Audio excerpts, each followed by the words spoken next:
अस्सलाम वालेकुम, मैं हूं अरबाब जहांगीर। आप देख रहे हैं मेरा यूट्यूब चैनल। उम्मीद है तमाम देखने वाले खैरियत से होंगे। और जनाब, national university of medical sciences का जिसने एडमिशन टेस्ट दिया था, उसके लिए बड़ी इंपॉर्टेंट अपडेट है कि अब यानी आज से 21 नवंबर से और 14 दिसंबर तक नम्स ने अपने प्राइवेट मेडिकल कॉलेजेस के एडमिशन का ऐलान कर दिया है। और 21 नवंबर से आप दरखास्तें अपनी जमा करवा सकते हैं।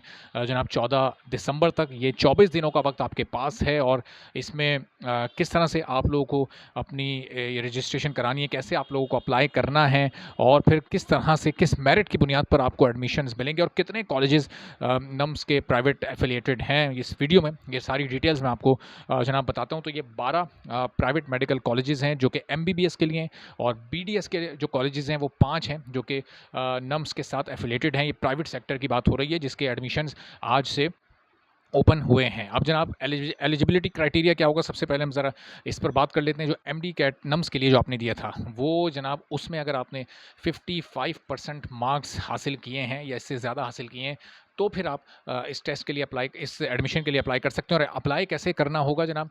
अप्लाई ऐसे करना होगा कि नम्स की वेबसाइट पर आपको जाना होगा। ऑनलाइन आपको एप्लीकेशन ये सबमिट करनी होगी, और ऑनलाइन एप्लीकेशन सबमिट करने के बाद ही आप इस एडमिशन के प्रोसेस का पार्ट बन सकते हैं। अब जिन लोगों को एमबीबीएस में एडमिशन लेना है वो एमबीबीएस को सिलेक्ट करेंगे, और जिन लोगों को बीडीएस में एडमिशन लेना है वो बीडीएस को सिलेक्ट करेंगे। और अगर इन दोनों में आपको अप्लाई करना है, यानी आप सोचते हैं कि चलो अगर एमबीबीएस में नहीं हुआ तो मैं बीडीएस में एडमिशन ले लूँ, तो फिर दोनों को अलग अलग आपको दोनों के लिए अप्लाई करना पड़ेगा। ऐसा नहीं हो सकता कि आप अप्लाई एक ही बार करें और उसमें आप ये दोनों ऑप्शंस इसको आप इस्तेमाल कर नहीं, फिर आपको एमबीबीएस के लिए अलग अप्लाई करना पड़ेगा। पूरा आपको जो भी गिवन फॉर्म होगा, एप्लीकेशन होगी, वो आपको फिलअप करना होगा, और फिर इसी तरह बीडीएस का भी ये प्रोसेस साथ ही साथ होगा। अब जनाब, एग्रीगेट फार्मूला इसमें क्या होगा, यानी किस तरह से कंसीडरेशन होगी जो एमडी कैट है, एफएससी और मैट्रिक की। तो जनाब, जो अभी आपने एमडी कैट फॉर नम्स दिया था उसका 50%, एफएससी का जो आपका रिजल्ट है उसका 40%, और मैट्रिक का 10% रिजल्ट इसमें कंसीडर होगा। और इसकी बुनियाद पर फिर आप लोगों को ये एडमिशन दिया जाएगा। और फिर नम्स के एमडी कैट में भी जिन लोगों ने 55% या इससे अबव मार्क्स हासिल किए हैं, वही सिर्फ इस एडमिशन के लिए इस क्राइटेरिया पर पूरे उतरेंगे और अहल होंगे।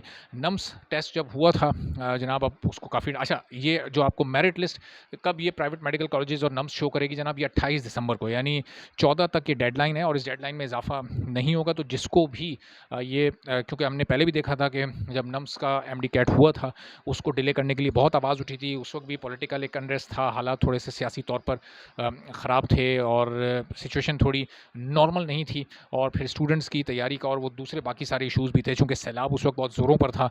बहरहाल वो फिर भी वो डिले नहीं हुआ था, वो अपनी मुकर्ररा तारीख़ पर ही हुआ था। तो अब ये जो एडमिशन का प्रोसेस है ये भी डिले नहीं होगा, 14 तारीख को ये एंड हो जाएगा, 14 दिसंबर को।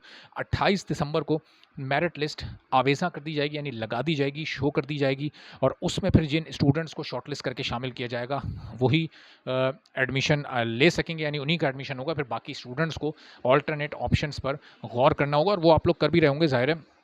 नम्स के इस पूरे प्रोसेस में एक अच्छी बात ये है कि जब नम्स का एमडी कैट हुआ तो उसमें जिस तरह से ये भी है जो एमडी कैट अभी हम देख रहे हैं पीएमसी वाला, जितना शोर शराबा और जितनी इरेगुलरिटीज़ की बात इसमें हुई है, जितनी बदनज़मी इसमें हुई है, उसका 1% भी आपको नम्स के एमडी कैट में नहीं मिला। तो आपने देखा कितने मुनज़्ज़म अंदाज से नम्स ने ये सब कुछ किया, और अपने वक्त पर किया, और अपने वक्त पर एडमिशन्स का भी वो आगाज़ करने जा रहे हैं। तो दोनों इन एमडी कैट्स का अगर हम मवाजना करें तो कोई मवाजना बनता नहीं है। एक एब्सोल्यूट बहुत ही कंपोज तरीके से, बहुत ही प्रॉपर अंदाज से नम्स ये तमाम चीज़ें लेकर आगे बढ़ रही है। गो कि उसने भी स्टूडेंट्स की उस वक्त नहीं मानी, नहीं सुनी, लेकिन अब बहरहाल स्मूथ तरीके से ये अपने इस प्रोसेस को आगे लेकर चल रहे हैं। और दूसरी तरफ हम एमडी कैट स्टूडेंट्स का हाल देख रहे हैं, और उस पर मज़ीद भी गुफ्तगू अभी आने वाली वीडियोज़ में करेंगे और करते ही रहें, और मुस्तकिल उन लोगों के लिए भी आवाज़ उठाते रहेंगे, क्योंकि वो तमाम लोग भी आप लोगों के साथी हैं, और आप भी अपना एडमिशन प्रोसेस को आप ज़रूर आगे बढ़ाएं, लेकिन उन लोगों का साथ देना ना भूलें, चूँकि इस वक्त वो इंसाफ के मुंतज़िर हैं। इस वक्त उनको सबके साथ की ज़रूरत है, चूँकि हक़ पर, सच पर वो हैं, उनके साथ जुल्म हुआ है, ज़्यादती हुई है, नाइंसाफ़ी हुई है। तो उनके लिए भी आवाज़ उठाते रहें, अपने एडमिशन के प्रोसेस को भी आगे बढ़ाते रहें, चूँकि ज़रूरी है, चूँकि फ़ील्ड आप लोगों की एक ही है। आगे चलकर प्रोफेशनल लाइफ में सब आप लोगों को एक साथ ही काम करना बनाएँ, तो अभी से अगर आपकी बॉन्डिंग अच्छी होगी, तो आगे भी आप लोग चलकर एक टीम वर्क के तौर पर भी बहुत सारे लोगों को एज़ टीम काम करने का मौका मिलेगा और फिर इंडिविजुअल्स के तौर पर भी आपके आपस में रिलेशंस भी अच्छे होंगे और फिर आप काम करने का भी आगे प्रोफ़ेशनल लाइफ़ में मज़ा आएगा।